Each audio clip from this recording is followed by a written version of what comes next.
Thank you, Dr. Cardo, for that wonderful introduction to our training week, and really sets the stage for what we are really embarking on to learn about this week.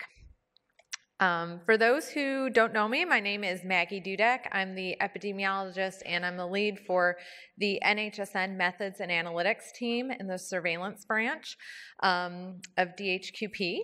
My team is responsible for helping you all learn about how to analyze data, help troubleshoot your data, and also perform some national risk adjustment and analyses ourselves.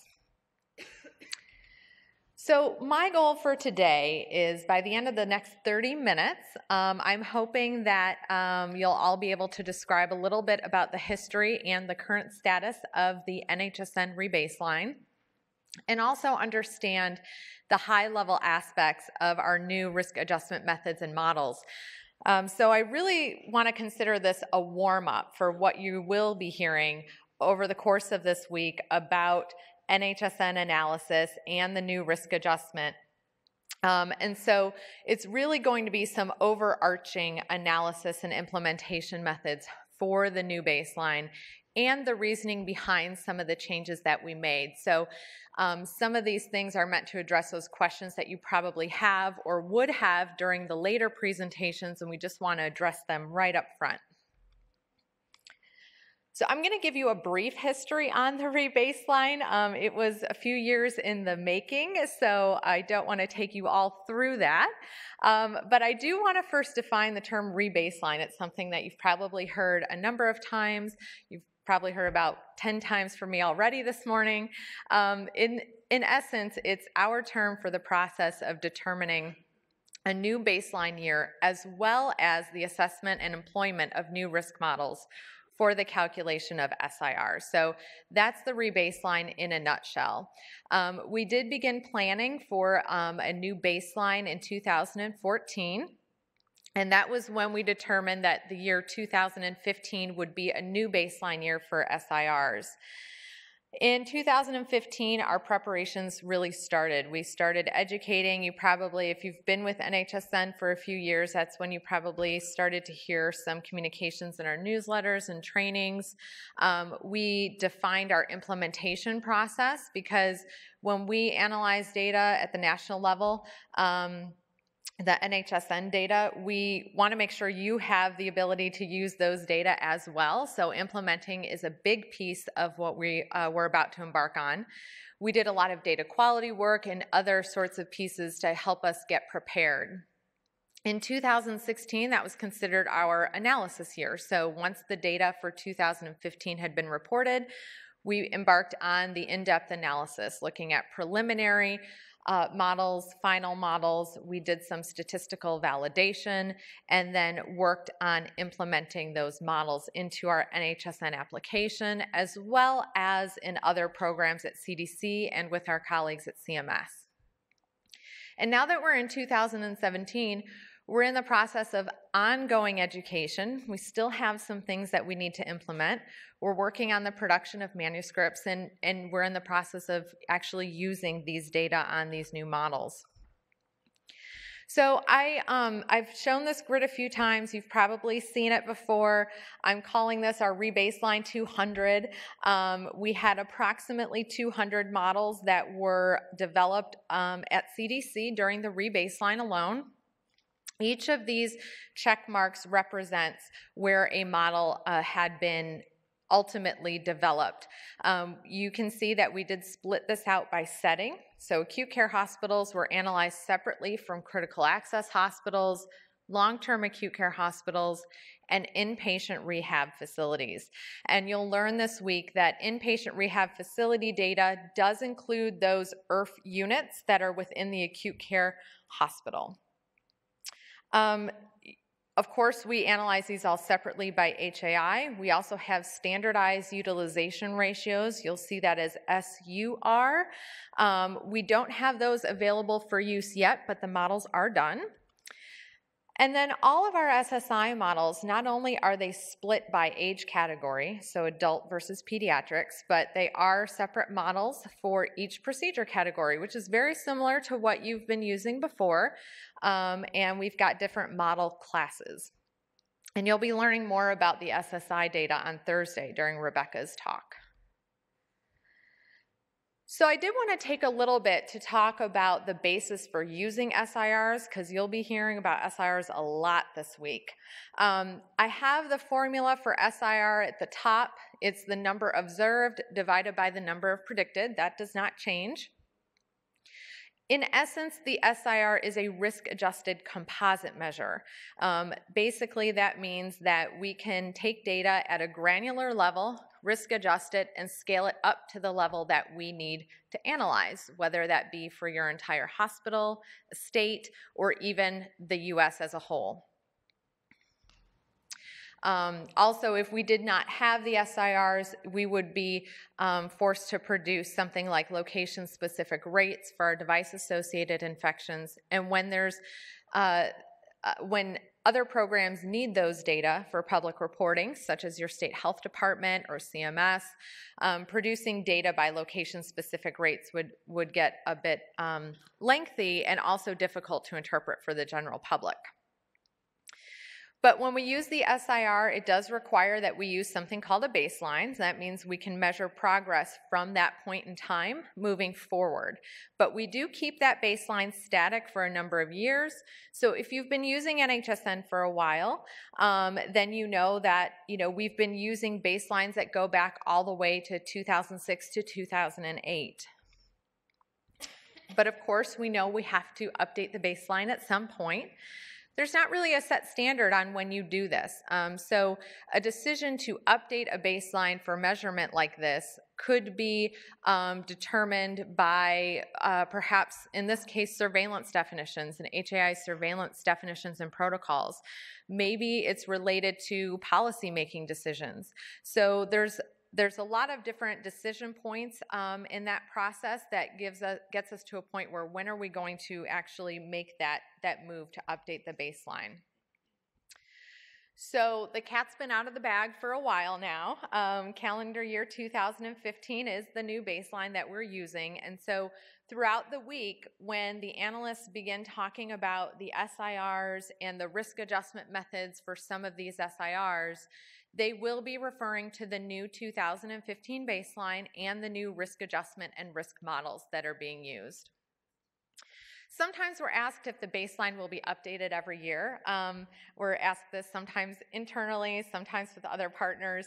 It's been a long time to get, or it's been a long road to get to where we are today with the new baseline, and it's intense. It's resource intensive, and when we embarked on what we did, it's something that we have not done before with NHSN data to take on that amount of work at one time. Jokingly to keep our sanity, I'd say, no, we can't do that every year. But really though, part of the reason that we updated the baseline was because of the definition changes. It was because of some of those policy decisions. We also know that we had a change in the types of facilities reporting to NHSN since the original baselines, and so that was another driver to move towards using a new baseline so we could have more current risk adjustment and population to compare to. But we don't expect those sorts of changes every single year. And so that doesn't necessarily, give us the need to update it just to update it. It's a lot of work, not only for us, but for all of you that use the data. We don't want to keep moving that baseline on you. So we don't plan to update the baseline every year, as I'm sure you can imagine. We just rolled out and it's 2017. But, when there comes a time where we need to update it, we will carefully consider everything that we need to when it's time to move forward. So I think one of the top questions that we can expect to hear from you all as you learn about the new models this week is, do the new models take into account X, whatever X may be? Maybe it's the patient population in your hospital. Does it take into account that risk? So what I just want you all to keep in mind as you're learning about these models is that at CDC, we can assess what we collect at the level it's collected, especially when we're using these data to measure progress at the national level, but also how others use these same data, like your state health departments and our colleagues at CMS. So we use the data that are collected and reported by all of you to NHSN. We don't take into account other factors.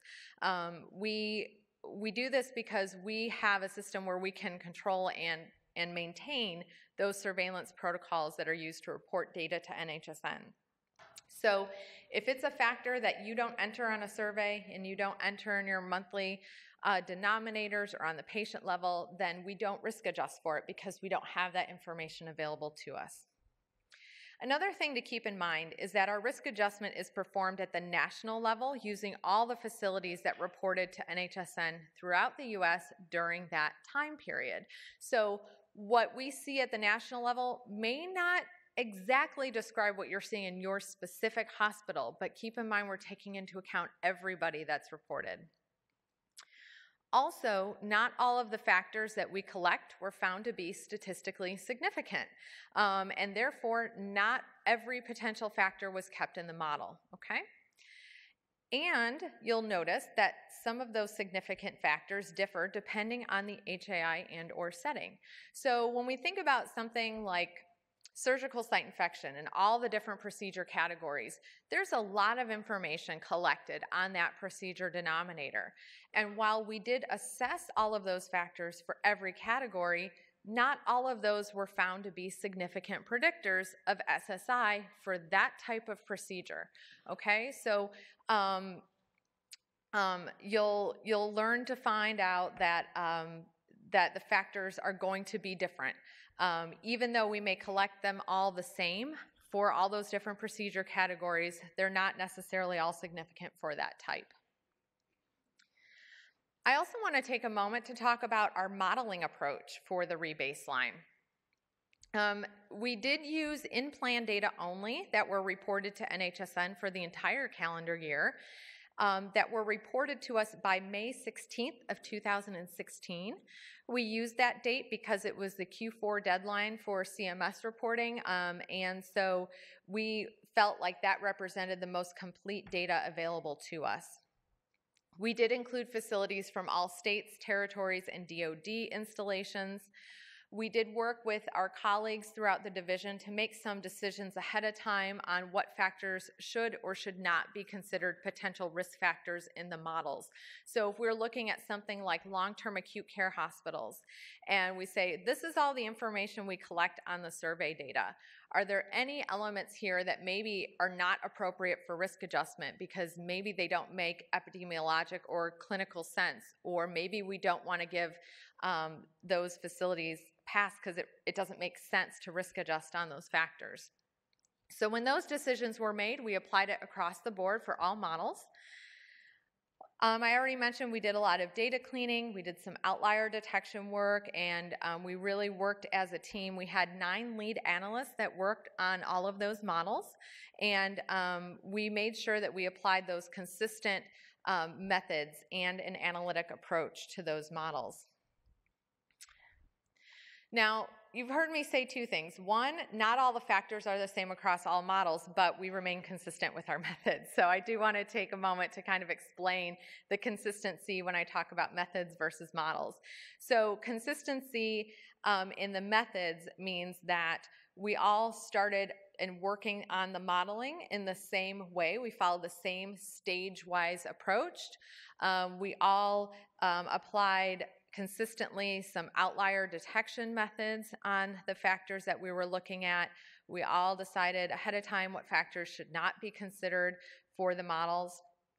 But during modeling, once we get to that point where we know these are the methods we're going to use, now we consider each model on its own independently and see how it performs and what risk factors are significant. I don't want to go into too many details about this. It does get a little bit technical, but I did want to briefly describe our modeling approach. So this approach was followed for all models that we used by all 9 of our analysts. The first phase was forward stage-wise selection. So that means we looked at each factor independently, see if it was significant, and then we start adding other significant factors into the model to see what we end up with at the end. What factors do we need to control for? The second phase was called backward elimination validation. So that means we put everything in and we start to take things out and see what remains in. Phase 1 and 2 generally end up with the same results. You end up with the same model. I think we only had 1 or 2 instances where we had some discrepancy, which required some additional in-depth analysis work. And the third phase, it's called bootstrap validation. It's a statistical validation phase. So nothing was considered final until we passed validation. During this week, you'll also learn about 2 types of models that we used: negative binomial regression and logistic regression. Negative binomial regression means that we're looking at how many outcomes we have based on some summarized data. So when you think about CLABSI, you have location level denominator that are collected. Logistic regression means, is there an outcome for each individual procedure, right? So if you have a procedure, is SSI 1 or 0? There are something that we call Intercept only models, part of the rebaseline. There's just a few of them. Intercept only is what I could say is a fancy term for a model that has no statistically significant risk factors. So there's no, basically no factors in the model. There's just the intercept. You could think of this like a crude unadjusted rate. This did not happen often, but it did happen at times, and we still calculate SIRs in these instances. There's also the case of no model. So this again is fairly rare. No outcome means there was no model. So if there were no HAIs of a type for a setting, then we don't have anything to try and predict. We don't have a model because we don't have any events that we're measuring off of. So I've listed here the cases where we didn't have any in-plan HAIs reported for 2015. So we had no risk models produced. So in these cases, you won't have any SIRs available or produced for you in the NHSN application. And some of these may not be too surprising to you, like there were no VAEs in the inpatient rehab setting, so there's no models for that.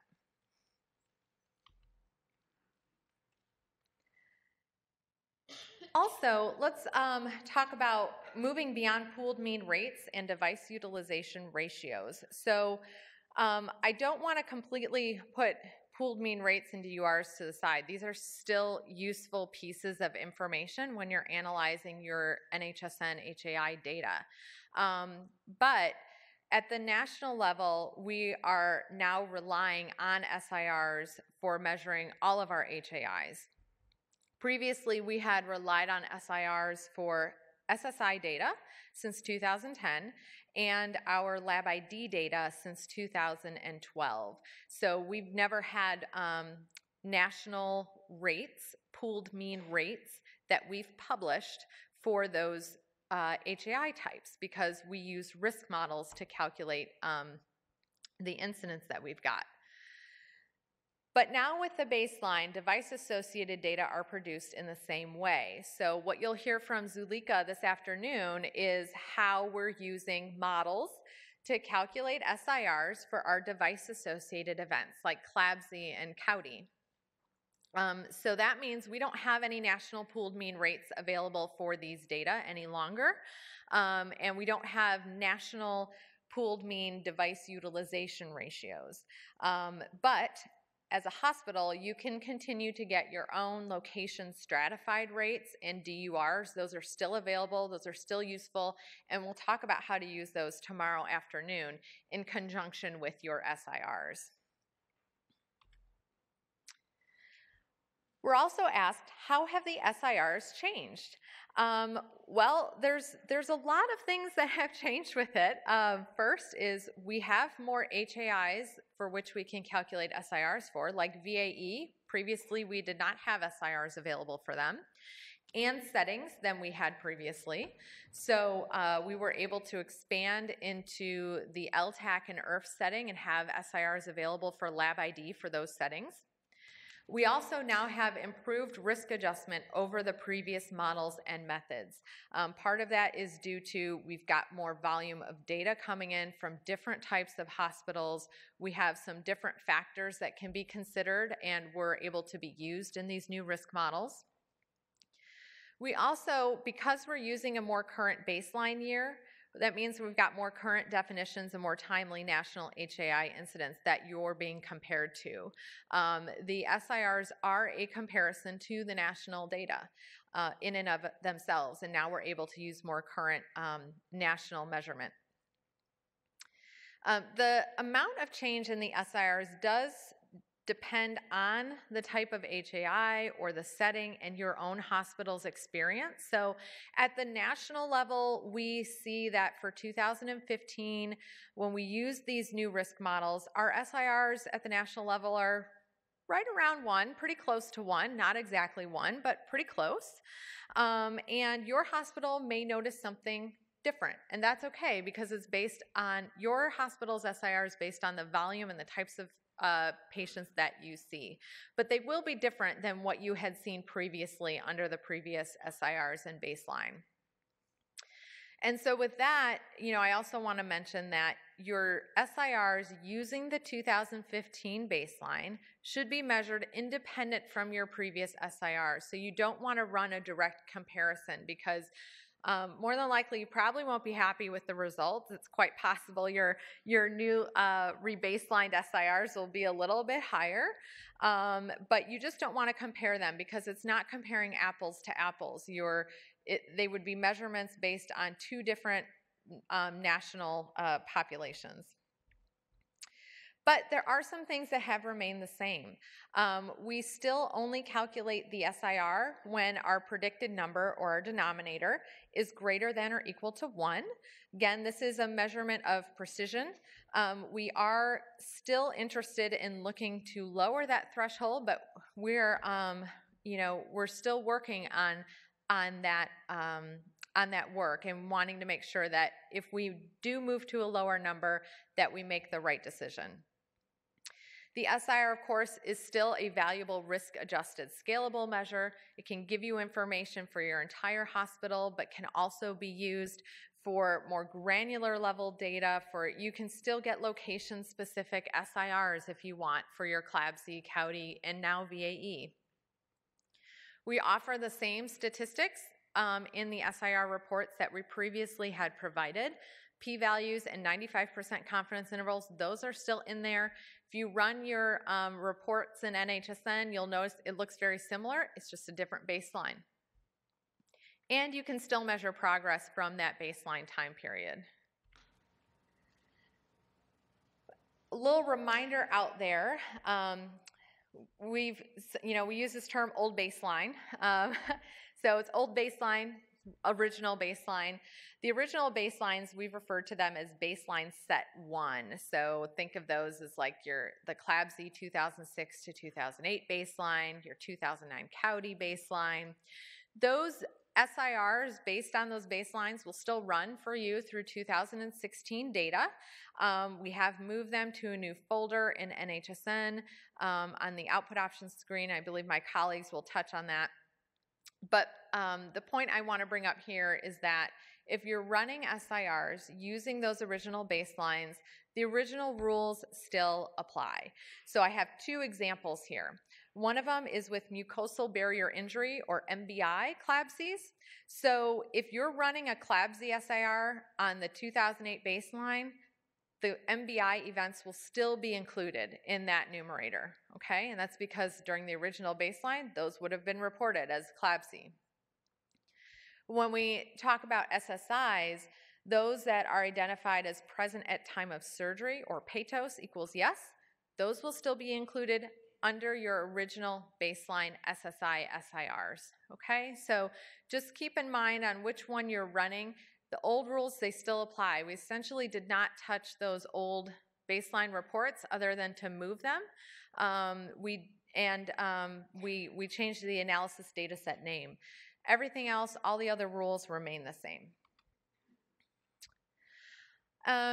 So I did want to also mention some reports that had been postponed. Because of the amount of work required to implement all of those new models, some reports had to be postponed. So we're still working on some of these reports. I do believe our SSI SIRs by surgeon are now available, but my colleagues are working on the MBI output for the rates and the bar charts and pie charts, as well as the CDI TAP reports for IRFs and LTACs. So those will be coming.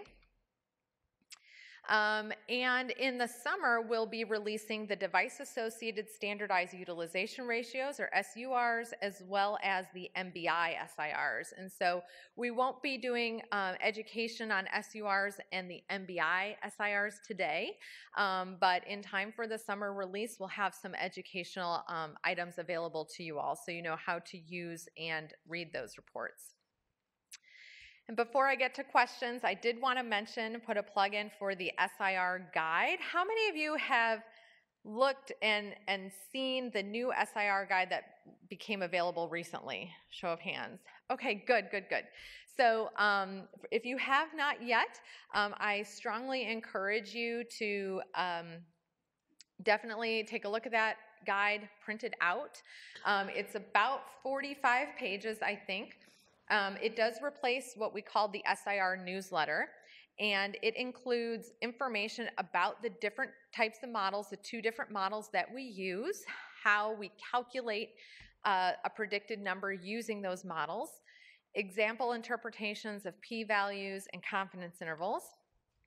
And then we include an in-depth supplement that begins on page 15, I believe. And I think for those of you in the room here, in your resource guide, you actually have the supplement included in your resource guide. So these include the model details for each HAI. So you'll notice the parameters, or rather the risk factors, and the parameter estimate. And the team this week will talk about how to read through those results when you interpret your SIRs. However, we did have to focus a little bit, so you won't see the details of all 200 models in there because that would be quite lengthy. So we do not have the details on the all SSI or complex AR SSI models. Those will be coming out in a publication, so stay tuned for more information on that. So I kind of, mentioned this a little bit already, but this week there's a lot more to come on analysis. You'll learn how to use, modify, and interpret reports in NHSN. You'll learn more about the risk adjustment methods and models, and special inclusions and exclusions in the SIRs. And so I know, as you all will be learning about this week, you'll have a lot of questions. Maybe some of you have already started to analyze your new SIR data. I know we've been getting a lot of questions. So this week, similar to the HAI sort of questions, I would just ask that if you have specific questions about your specific data for your hospital, like, well, I entered this unit and now this event is not included and why is that? Those are the sorts of questions that we ask you to send us an email about those, because the team actually goes in and they research those questions for you. And so that's not something that we would be able to answer here at the microphone, because we want to make sure we give you the right answer. So, but other sorts of questions, obviously, about SIRs and models, we are happy to take. So I think I have just a few minutes for questions. So feel free to come to the mic if you have any. Thank you.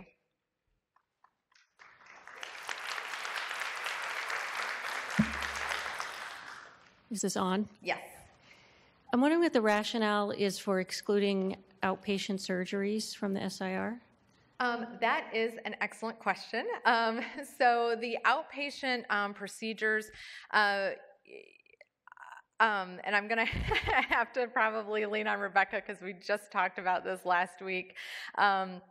But we wanted to consider them separately. I know when we were developing the models, the team had been working on an outpatient procedure component, and ideally, those are data that we're still interested in looking at, and we want to still measure, but we wanted to keep them separate from the inpatient side. Previously, those outpatients had been included in the all SSI, SIR model only, but now we kind of want to split them off and have their own national measure available for them. So can I just say that's a problem for us? Okay. We care about all surgeries done in Sure. our ORs, regardless of whether the patient had an overnight stay or not. Mm-hmm. And our surgeons, when I talk with them and present data to them, they don't understand NHSN. Mm-hmm. They don't really trust the risk adjustment just because it's somebody else other than them doing it. And so if the SIR does not include, does not represent everything happening at the hospital, it just gives them one more reason to not trust the SIR. So if I'm trying to use the SIR to promote change, it's just one more difficulty when presenting the data. It just makes it more complex. Okay. To say, well, this is our rate, but then NHSN data shows something else. It doesn't include everybody. It makes presenting data more difficult. Sure. So I would encourage you to maybe provide us with the option. Sure. Okay. So thank you so much for that comment and feedback. And, maybe Rebecca will have an opportunity to go a little bit more in depth than I just went into, unfortunately, but we do appreciate that. And we will definitely, see what we can provide. Thank you very much. Yes, thank you. Yes. I will say, related to that, we do a lot of hysterectomies, probably 1,200 a year, and when we're importing to NHSN for the inpatient, outpatient piece, we have to go in and change. Most of those are OBS patients, and so we have to manually go in and change and specify that they're inpatient because they did spend a night. We are moving more and more towards those being outpatient procedures, and I anticipate that's going to happen soon, and as I said, we are a very large volume, so I just wanted to plant that seed. Okay, great. Thank you so much.